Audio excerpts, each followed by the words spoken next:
got some motherfucking design on right now.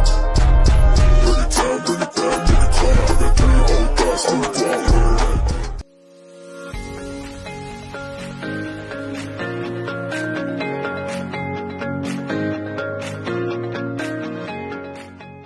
Assalamualaikum warahmatullahi wabarakatuh. Perkenalkan, nama saya Kasmawati dengan NIM 301231010033, program studi ilmu hukum Universitas Islam Indragiri. Tugas video presentasi ini dibuat untuk memenuhi tugas mata kuliah hukum pidana dengan dosen pengampu Ibu Dr. Fitri Wahyuni SH.MH. Di sini saya akan menyampaikan materi presentasi mengenai pidana dan pemidanaan. Yang pertama itu mengenai pengertian pidana. Nah, pidana berasal dari kata straf ataupun bahasa Belanda yang dimana pada dasarnya dapat diartikan sebagai suatu penderitaan yang sengaja dikenakan atau dijatuhkan kepada seseorang yang dimana seseorang tersebut telah terbukti bersalah melakukan suatu tindak pidana. Nah, para ahli hukum di Indonesia juga membedakan istilah hukuman dengan pidana. Istilah hukuman ini adalah istilah umum yang dimana dipergunakan untuk semua jenis sanksi, baik dalam ranah hukum perdata, administratif, disiplin, dan pidana. Sedangkan istilah pidana ini diartikan secara sempit, yaitu hanya sanksi yang berkaitan dengan hukum pidana. Nah, adapun menurut Adami Chazawi, pidana ini lebih tepat didefinisikan sebagai yang dimana suatu perbuatan yang sengaja dijatuhkan atau diberikan oleh negara kepada seseorang atau beberapa orang sebagai akibat hukum ataupun sanksi baginya atas perbuatannya yang dimana telah melanggar larangan hukum pidana.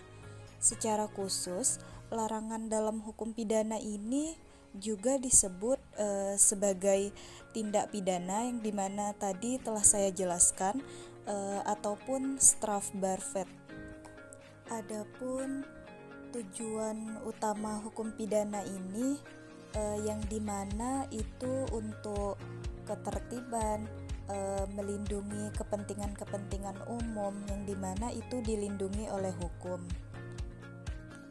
Nah, mencantumkan pidana pada setiap larangan dalam hukum pidana, lalu di samping itu dia juga bertujuan untuk kepastian hukum dan dalam rangka membatasi kekuasaan negara, juga bertujuan untuk mencegah preventif bagi orang yang berniat melanggar hukum pidana. Di sini saya juga akan menjelaskan mengenai jenis-jenis pemidanaan. Di dalam Kitab Undang-Undang Hukum Pidana atau KUH Pidana, yang dimana yang kita ketahui yaitu sebagai induk atau sumber utama hukum pidana, yang dimana di dalamnya telah merinci jenis-jenis pidana. Nah, hal ini juga dirumuskan dalam pasal 10 Kitab Undang-Undang Hukum Pidana atau KUH Pidana, yang dimana pidana ini dibedakan menjadi 2 kelompok, yaitu ada pidana pokok maupun pidana tambahan. Nah, adapun pidana pokok ini terdiri dari beberapa jenis pidana. Yang pertama ada pidana mati, terus yang kedua pidana penjara, 3 pidana kurungan, serta pidana denda. Nah, pidana tambahan ini juga terdiri dari ada pidana pencabutan hak-hak tertentu, terus yang kedua ada pidana perampasan barang-barang tertentu, terus yang ketiga ada pidana pengumuman putusan hakim.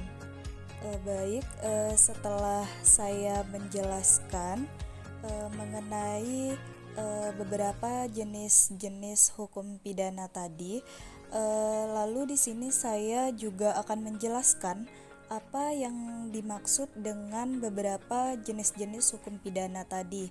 Nah, adapun yang pertama yaitu ada pidana mati. Nah, pidana mati ini merupakan sebuah pidana yang dimana telah tercantum di dalam Kitab Undang-Undang Hukum Pidana Indonesia sejak 1 Januari 1918 yang dimana di dalam pasal 10 KUHP pidana menyebutkan sebagai pidana mati. Ini merupakan sebuah pidana pokok yang dimana pada tahun 1870 ini telah dihapus di negara Belanda. Nah, sedangkan pidana mati ini yang dimana di dalam artian yaitu merupakan sebuah hukuman pidana atas tindak pidana yang berat yang dimana mengharuskan seorang terpidana ini mengalami hukuman mati yang dimana berbentuk hukuman seperti hukuman gantung, hukuman tembak, dan lain sebagainya, yang dimana di dalam tatanan KUHP Indonesia kiranya ini telah tertulis dan telah diundangkan sebagai salah satu hukuman pidana. Selanjutnya pidana penjara. Menurut AZ Abidin Farid dan Andi Hamzah, keduanya menegaskan bahwa pidana penjara merupakan bentuk pidana yang berupa kehilangan kemerdekaan. Pidana penjara atau pidana kehilangan kemerdekaan itu ini bukan hanya dalam bentuk pidana penjara, tetapi juga bisa berupa pengasingan. Nah, pidana penjara ini bervariasi dari penjara sementara minimal 1 hari sampai penjara seumur hidup, sebagaimana yang telah ditegaskan oleh Ruslan Saleh bahwa pidana penjara adalah pidana utama dari pidana kehilangan kemerdekaan, dan pidana penjara ini dapat dijatuhkan untuk seumur hidup atau untuk sementara waktu. Nah, pidana seumur hidup ini biasanya tercantum di pasal yang dimana juga ada ancaman pidana matinya, pidana mati seumur hidup atau dia tuh penjara 20 tahun. Nah, adapun bentuk pidana penjara ini merupakan suatu pidana yang dimana berupa pembatasan kebebasan bergerak dari seorang terpidana yang dilakukan dengan menutup orang tersebut dalam sebuah lembaga pemasyarakatan atau lapas atau yang kita kenal sebagai penjara. Nah, dengan mewajibkan orang itu untuk menaati semua peraturan tata tertib yang berlaku di dalam lembaga pemasyarakatan yang dikaitkan dengan suatu tindakan tata tertib bagi mereka yang telah melanggar peraturan tersebut. Nah, adapun contoh pidana penjara seumur hidup yang diancam pada kejahatan-kejahatan yang sangat berat, yakni sebagai pidana alternatif dari pidana mati ini, seperti pada pasal 104 yang dimana ini mengatur tentang ancaman pidana mati, penjara seumur hidup atau penjara sementara paling lama 20 tahun, yang dimana bagi pelaku makar dengan maksud yaitu untuk membunuh, merampas kemerdekaan, atau meniadakan kemampuan presiden atau wakil presiden memerintah. Nah, adapun pada pasal 365 yaitu mengatur tentang ancaman pidana penjara seumur hidup atau pidana mati, yang dimana ini bagi pelaku melakukan pencurian ataupun kekerasan serta ancaman kekerasan yang dilakukan oleh 2 orang atau lebih dengan pemberatan. Lalu pada pasal 368 ayat 2, nah ini juga mengatur tentang ancaman pidana lebih berat bagi pelaku pemerasan, yang dimana ini mengakibatkan luka berat, ya adapun penjaranya itu 9 tahun. Lalu yang kedua, berdiri sendiri dalam arti tidak sebagai alternatif pidana mati, tetapi sebagai alternatif adalah pidana penjara sementara, yang dimana setinggi-tingginya 20 tahun, misalnya pada pasal 106 dan 108 ayat 2. Baik, selanjutnya ada pidana kurungan. Nah, pidana kurungan adalah bentuk-bentuk dari hukuman perampasan kemerdekaan bagi si terhukum, yaitu pemisahan si terhukum dari pergaulan hidup masyarakat ramai dalam waktu tertentu, di mana ini sifatnya sama dengan hukuman penjara, yaitu merupakan perampasan kemerdekaan seseorang.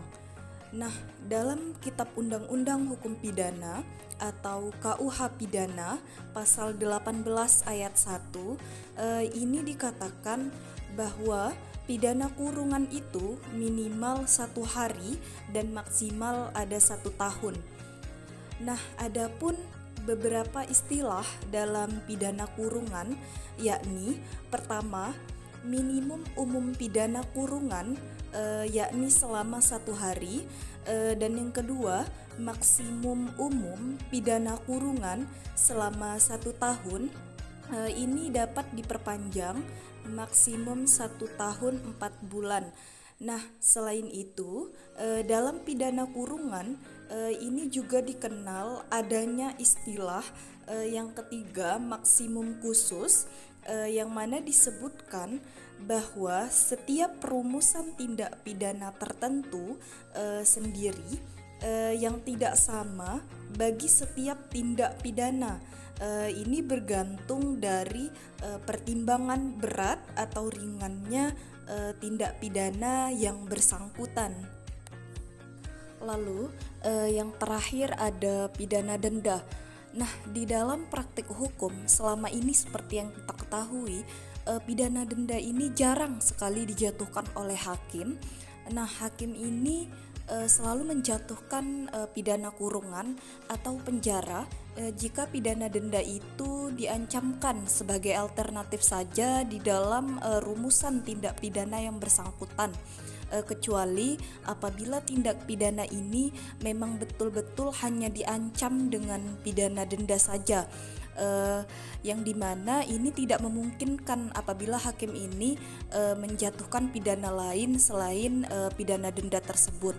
Nah, hal ini dikarenakan nilai uang yang semakin lama semakin merosot, menyebabkan angka nilai uang yang diancamkan di dalam rumusan tindak pidana ini tidak dapat mengikuti nilai uang di pasaran. Hal tersebut dapat menyebabkan ketidakadilan apabila pidana denda dijatuhkan. Contohnya, hakim dapat saja menjatuhkan pidana denda maksimum pada petindak pelanggaran pasal 362 seperti pelanggaran pencurian mobil dengan pidana denda Rp900. Nah, seperti yang kita ketahui, putusan ini sangat tidak adil. Baik, selanjutnya saya akan menjelaskan pengertian dalam jenis-jenis pidana tambahan, yaitu yang dimana ada pidana pencabutan hak-hak tertentu. Nah, pidana pencabutan hak-hak tertentu, menurut VOS, pencabutan hak-hak tertentu ialah suatu pidana di bidang kehormatan, berbeda dengan pidana hilangnya kemerdekaan. Nah, pencabutan hak-hak tertentu terdapat di dalam dua hal. Yang pertama, ini tidak bersifat otomatis, tetapi harus ditetapkan dengan keputusan hakim. Yang kedua, tidak berlakunya selama hidup, tetapi menurut jangka waktu, menurut undang-undang dengan suatu putusan hakim. Adapun hak-hak yang dapat dicabut yang dimana disebutkan dalam pasal 35 Kitab Undang-Undang Hukum Pidana atau KUH Pidana, yaitu hak memegang jabatan pada umumnya atau jabatan tertentu. Terus yang kedua ada hak memasuki angkatan bersenjata. Adapun yang ketiga yaitu hak memilih dan dipilih dalam pemilihan yang diadakan berdasarkan aturan-aturan umum. Nah, adapun tentang jangka waktu lamanya, bila hakim menjatuhkan pidana pencabutan hak-hak tertentu yang dimana telah dimuat dalam pasal 38 KUH Pidana, perlu diperhatikan bahwa hakim baru boleh menjatuhkan pidana pencabutan hak-hak tertentu apabila sebagaimana diterangkan di atas secara tegas diberi wewenang oleh undang-undang yang diancamkan pada rumusan tindak pidana yang bersangkutan. Baik, selanjutnya ada pidana perampasan barang-barang tertentu. Nah, pidana perampasan barang-barang tertentu merupakan pidana kekayaan, seperti juga halnya sama dengan pidana denda. Nah, perampasan barang sebagai suatu pidana hanya diperkenankan atas barang-barang tertentu saja, tidak diperkenankan untuk semua barang. Nah, di dalam ini undang-undang tidak mengenal perampasan untuk semua kekayaan. Nah, adapun dua jenis barang yang dapat dirampas melalui putusan hakim pidana yang dimana terdapat dalam pasal 39 KUH Pidana, yaitu pertama, barang-barang yang berasal atau diperoleh dari suatu kejahatan yang dimana ini bukan dari pelanggaran yang disebut dengan corpora delicti, misalnya seperti uang palsu dari kejahatan pemalsuan uang, atau surat cek palsu dari kejahatan pemalsuan surat, dan yang kedua barang-barang yang digunakan dalam melakukan kejahatan ini disebut dengan instrumenta delicti, misalnya seperti pisau yang digunakan dalam kejahatan pembunuhan atau penganiayaan, atau anak kunci palsu yang digunakan dalam pencurian dan lain sebagainya. Yang terakhir ada pidana pengumuman putusan hakim. Setiap putusan hakim memang harus diucapkan dalam persidangan yang terbuka untuk umum di dalam pasal 195 KUH Pidana atau Kitab Undang-Undang Hukum Pidana. Bila tidak, putusan itu akan batal demi hukum. Pidana pengumuman putusan hakim ini hanya dapat dijatuhkan dalam hal-hal yang dimana ini telah ditentukan oleh undang-undang. Dalam pidana pengumuman putusan hakim ini, hakim ini bebas menentukan perihal cara melaksanakan pengumuman itu. Hal tersebut dapat dilakukan melalui surat kabar, plakat yang ditempelkan pada papan pengumuman, melalui media radio maupun televisi, yang dimana pembiayaannya ini dibebankan pada terpidana. Coba kita perhatikan delik-delik yang dapat dijatuhi pidana tambahan berupa pengumuman putusan hakim. Maka dapat disimpulkan bahwa tujuan pidana tambahan ini ialah agar masyarakat ini waspada terhadap kejahatan-kejahatan seperti kejahatan penggelapan perbuatan curang, maupun sebagainya. Selanjutnya saya masuk dengan pembahasan mengenai pengertian pemidanaan. Pemidanaan bisa diartikan sebagai tahap penetapan sanksi dan juga tahap pemberian sanksi dalam hukum pidana. Kata pidana pada umumnya diartikan sebagai hukum, sedangkan pemidanaan ini diartikan sebagai penghukuman. Doktrin membedakan hukum pidana ini menjadi hukum pidana material dan hukum pidana formil. Adapun menurut C.M. van Bemmelen menjelaskan kedua hal tersebut, yang dimana hukum pidana material terdiri atas tindak pidana yang disebut berturut-turut, peraturan umum yang dapat diterapkan terhadap perbuatan itu, dan pidana yang diancamkan terhadap perbuatan itu.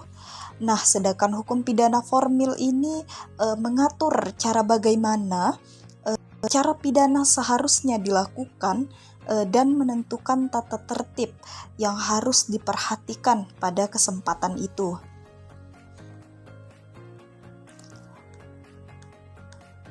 Lalu, pemidanaan ini sebagai suatu tindakan terhadap seorang penjahat yang dimana ini dapat dibenarkan secara normal, bukan terutama karena pemidanaan itu mengandung konsekuensi positif bagi si terpidana, korban, juga orang lain di dalam masyarakat.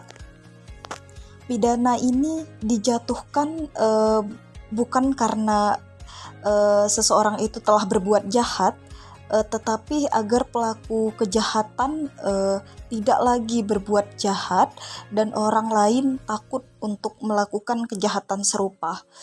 Nah, mengenai pernyataan di atas, terlihat bahwa pemidanaan itu sama sekali bukan dimaksudkan sebagai upaya balas dendam, yang dimana ini melainkan sebagai upaya pembinaan bagi seorang pelaku kejahatan, sekaligus sebagai upaya preventif terhadap terjadinya kejahatan serupa. Pemberian pidana atau pemidanaan ini dapat benar-benar terwujud apabila melihat beberapa tahap perencanaan sebagai berikut. Yang pertama ada pemberian pidana oleh pembuat undang-undang. Terus yang kedua ada pemberian pidana oleh badan yang berwenang. Terus yang ketiga pemberian pidana oleh instansi pelaksana yang berwenang. Pun beberapa jenis teori-teori pemidanaan yang terbagi menjadi 3, yaitu ada teori absolut atau teori pembalasan. Terus ada yang kedua teori relatif atau teori tujuan, serta yang terakhir ada teori gabungan. Setelah saya menyebutkan beberapa teori-teori jenis pemidanaan, di sini saya juga akan menjelaskan sedikit maksud dari teori-teori tersebut. Nah, adapun yang pertama teori absolut atau teori pembalasan. Nah, teori ini juga dikenal dengan teori mutlak ataupun teori imbalan, dan teori ini lahir pada akhir abad ke-18. Nah, menurut teori absolut ini, setiap kejahatan harus diikuti dengan pidana, tidak boleh tidak, ataupun tanpa tawar-menawar. Nah, seseorang ini mendapat pidana karena telah melakukan kejahatan, maka pemberian pidana di sini ditujukan sebagai bentuk pembalasan terhadap orang yang telah melakukan kejahatan. Adapun beberapa filsuf dan ahli hukum pidana yang menganut teori ini, diantaranya ialah Immanuel Kant, Hegel, Stahl, dan Herbart. Nah, jadi Di dalam teori ini, pidana dapat disimpulkan sebagai bentuk pembalasan yang diberikan oleh negara yang dimana ini bertujuan menderitakan penjahat akibat perbuatannya. Nah, adapun tujuan pemidanaan sebagai pembalasan ini pada umumnya dapat menimbulkan rasa puas bagi orang yang dengan jalan menjatuhkan pidana yang setimpal dengan perbuatan apa yang telah dilakukannya. Yang kedua ada teori relatif atau teori tujuan. Nah, lahirnya teori ini menurut penulis merupakan suatu bentuk negasi terhadap teori absolut, walaupun secara historis teori ini bukanlah suatu bentuk penyempurnaan dari teori absolut yang mana hanya menekankan pada pembalasan dalam penjatuhan hukuman terhadap penjahat. Nah, teori yang juga dikenal dengan nama teori Nisbi ini menjadikan dasar penjatuhan hukuman pada tujuan dan maksud hukuman, sehingga ditemukan manfaat dari suatu penghukuman.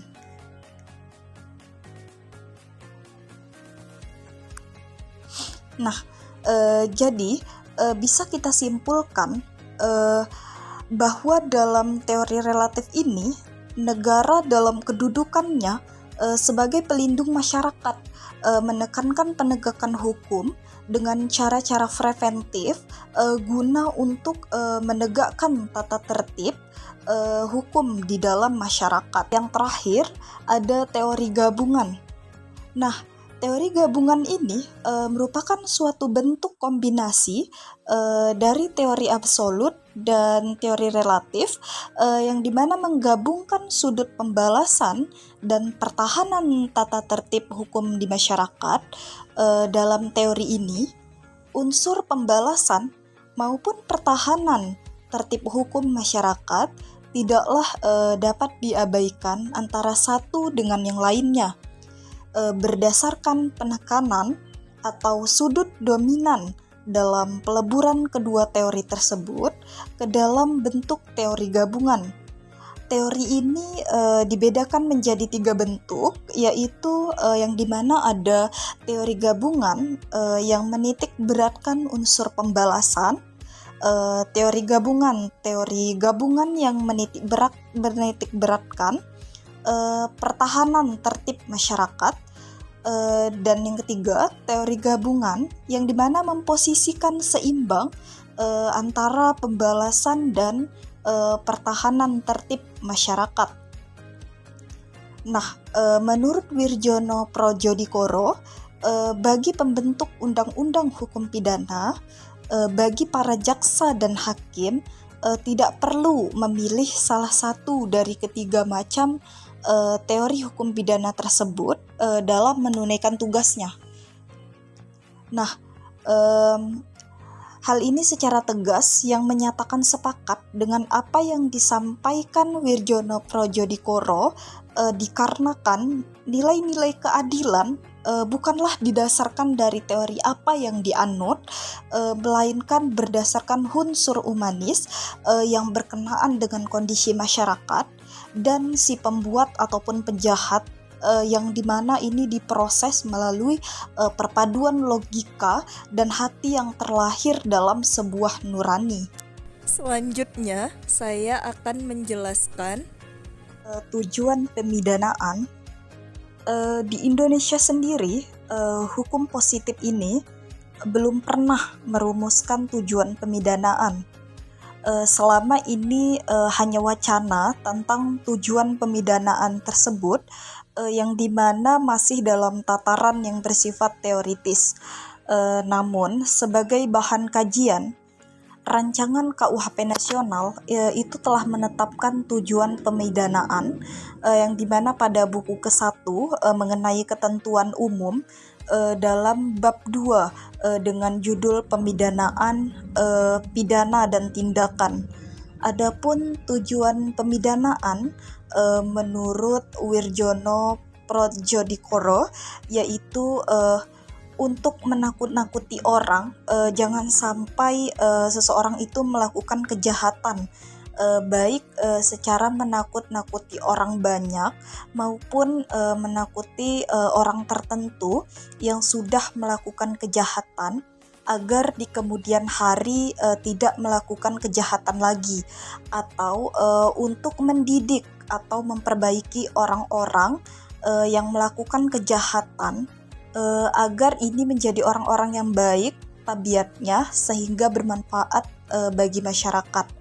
Nah, adapun tujuan pemidanaan itu sendiri diharapkan dapat menjadi sarana perlindungan masyarakat, rehabilitasi dan resosialisasi, pemenuhan pandangan hukum adat, serta aspek psikologi untuk menghilangkan rasa bersalah bagi yang bersangkutan. Sekian pembahasan materi dari saya. Terima kasih. Pidana bukan sekedar hukuman, tetapi cerminan keadilan. Di balik setiap putusan, ada upaya menciptakan harmoni antara kesalahan, penyesalan, dan tanggung jawab. Pemidanaan hadir bukan hanya untuk menghukum, tetapi untuk memberi pelajaran, mencegah kejahatan, dan merajut kembali tatanan sosial yang sempat retak. Mari kita jadikan hukum sebagai pilar dalam menciptakan keadilan dan ketertiban. Mari kita jauhi kejahatan serta pelanggaran yang dimana telah melanggar hukum.